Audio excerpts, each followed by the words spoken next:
Hello, Jag Nation. Each and every week during the football season, we bring you insight into the Jaguar football program. Coach Basil enters his fourth season at Flower Mound, coming off an impressive 8-3 record and an undefeated district championship in 2018. You can subscribe and share this on Apple Podcasts, Spreaker.com, that's Spreaker.com,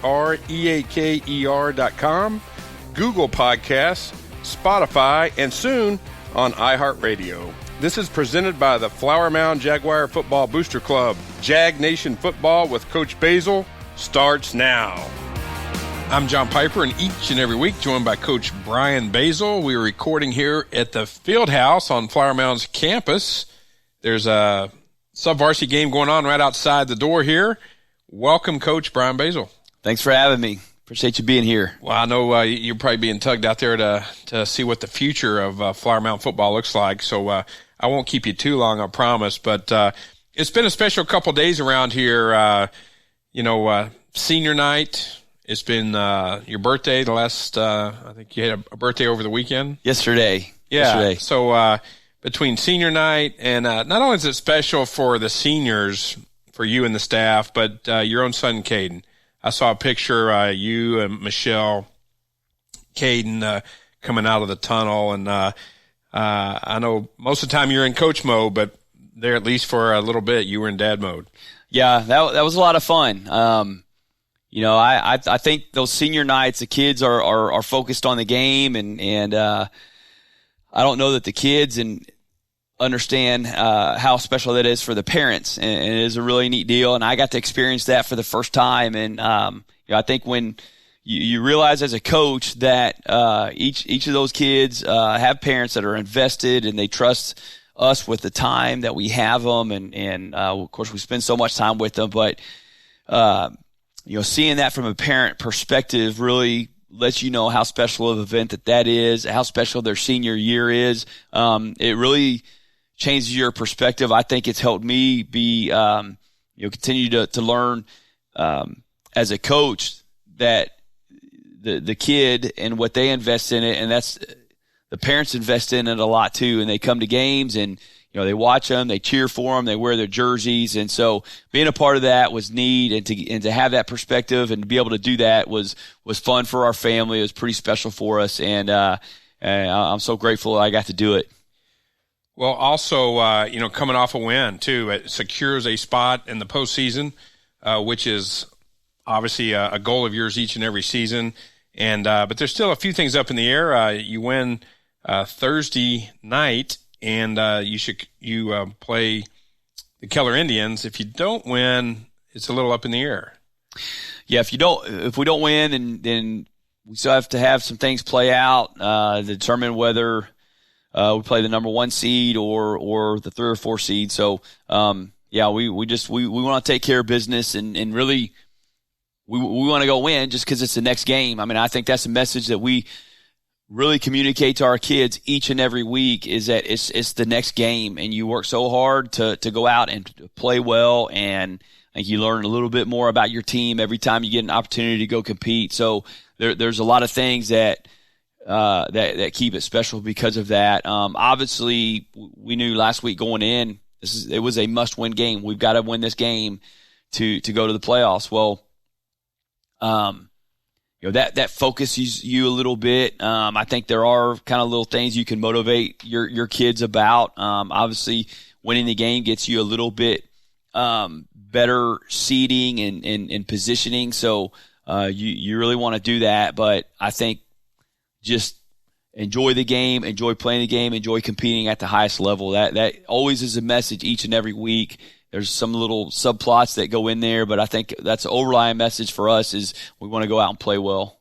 Coppell always puts a good team on the field, has some very good athletes. They racked up a lot of points. The good news is you racked up 62, a lot of offense, 62 points for the Jaguars, 575 total yards of offense, a lot of that through the air. Blake Short, another fantastic night, 21 of 34, 455 yards and 4 TDs, Coach.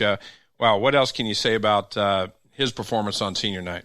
Yeah, he was He was really special Friday night. He has been all year. He works really hard. I was really proud of him. He was putting the ball where it needed to be, and our receivers did a good job of getting open and executing. Coppell was able to move the ball up and down the field and control the time of possession. That's one thing we talk about each and every week.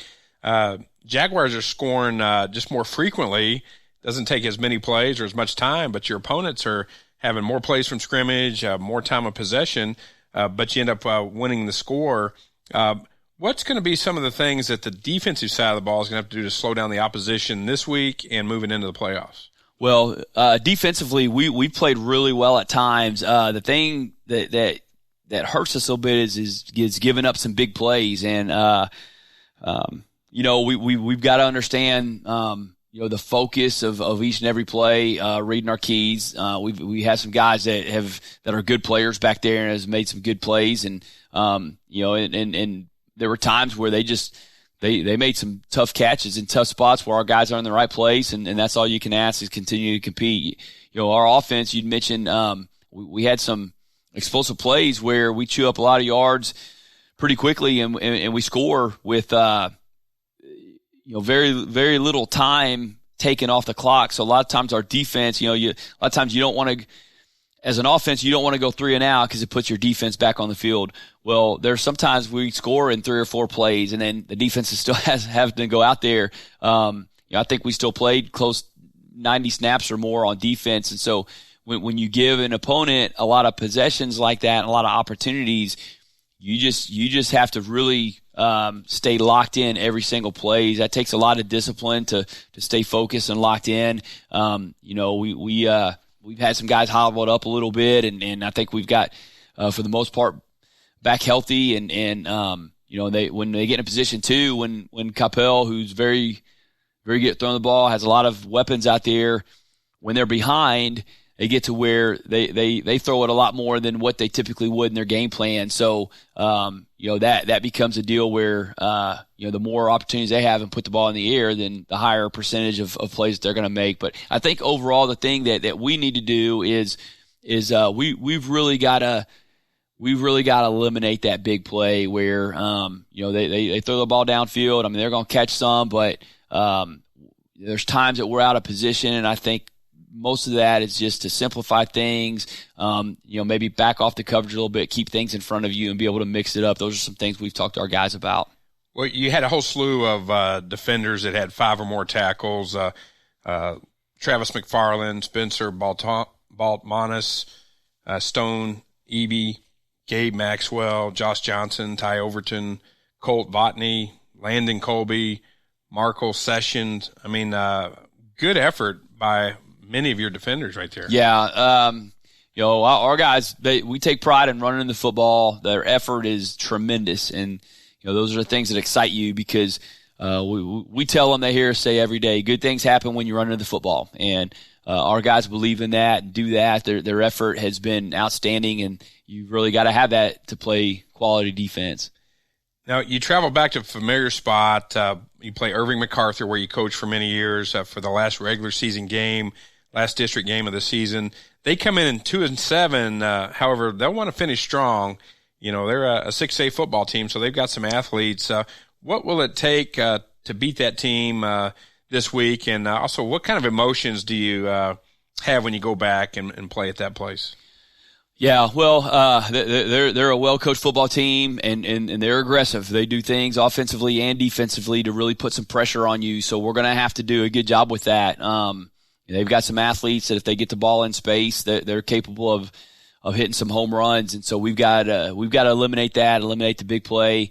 Defensively, they're very aggressive. We've got to do a good job at adjusting a lot of their blitzes, and they'll put 7 in a box and man you up. So we've got to have some answers for that. Of course, taking care of the football is always key.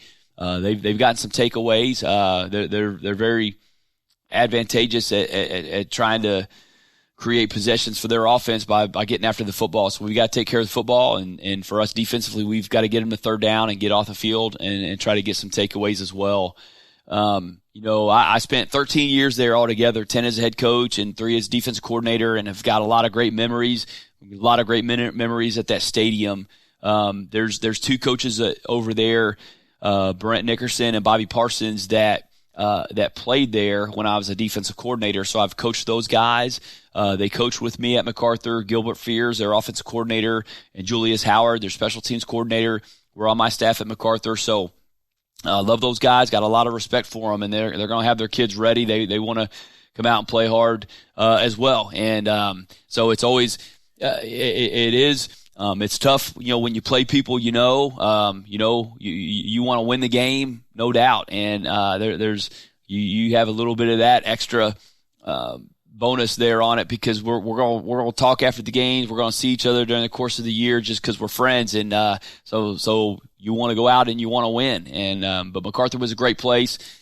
Really have a lot of great memories there. Had some good teams and we're able to do some pretty cool things over there. My son, Caden, of course, as a senior, I've got pictures of him when he was one, crawling around on that field, and we got pictures of coming out and throwing the plastic football around after the games. And so we played over there earlier this year against Irving, and he had a good game that game. So it's another opportunity to go over there, and that was a pretty cool experience for us to revisit some of those memories of running around on the field. And we got nothing but respect for the people over there that are working hard to do things right.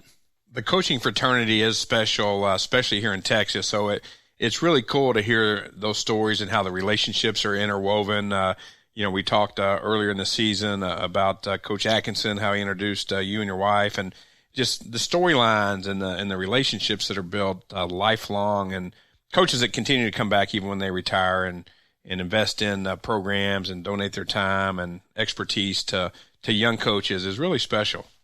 Yeah, it's a network. When I was younger, I really felt like you'll play people, you can't be friends, you want to beat them, and there's rivalries and things like that. And the older I get, and have really learned this is a profession, and I think that the most competitive people are drawn to it because you're going out and you're playing a game every week to win. You work very hard at it, so you are competitive and you want to go out and win. But at the end of the day, as a high school coach, you're impacting lives, and I think you're teaching them life lessons that they're going to carry on with them. I was that way from my high school experience, and when you realize that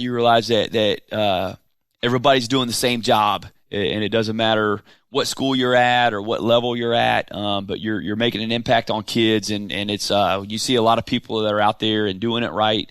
And they have that in mind. We share ideas with each other. We support each other. And I think that's the thing that I've really appreciated. You see a lot of coaches that retire, and they still, you see them at coaching school. Maybe you see them in sales, but they're going to find some way to continue to be in that network because you're drawn to people that are like-minded. And that's like a lot of other businesses and industries. But as a coach, you realize that you have the same struggles, working with kids that are learning how to be young men, and I think when you look at it from that perspective, there's a lot of mutual respect along the ranks of high school coaches. Well, Coach, we talked a little bit about the defensive effort and Blake Short's effort throwing the ball. Pierce Hudgens continues 27 carries, 130 yards, just a workhorse back there, 3 TDs, and then on the receiving side, you had Parker Clark. 6 catches, 182 yards, 1 TD. Reed Touchstone, 8 catches, 168 yards, 2 TDs. Reese Carter with 1 big catch, 49 yards, a touchdown. Wow. Good distribution of the ball and keeping the defense off balance. Yeah, those guys, so impressed by them. They practice hard every day. They play hard every day. They're fun to watch because they enjoy playing. They're competitors, and any one of them could step up and have to make a play. Reese Carter, who's been a 3-year starter for us, the way it turned out, he had 1 catch, but that catch was a huge dagger for us. I think a 49-yard touchdown score that really basically sealed it for us. So just a guy was patient during the course of the game and worked hard. Sometimes they were covering him, and that allowed other people to get open. So when his number was called, he made a play, and that's what all those guys have done all year. Coach, we talked about it early in the show. A win on Thursday. You play the Keller Indians. Have you started scouting or